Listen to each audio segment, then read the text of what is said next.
Welcome back to another technical deep dive here in the debug zone.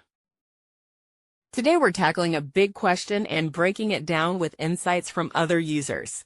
Hopefully this clears up some misconceptions and helps you get the answer you need. So buckle up, stay a little curious, and let's jump right in.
And that's a wrap.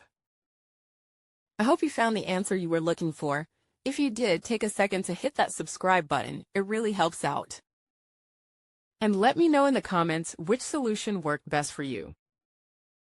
See you next time in the debug zone.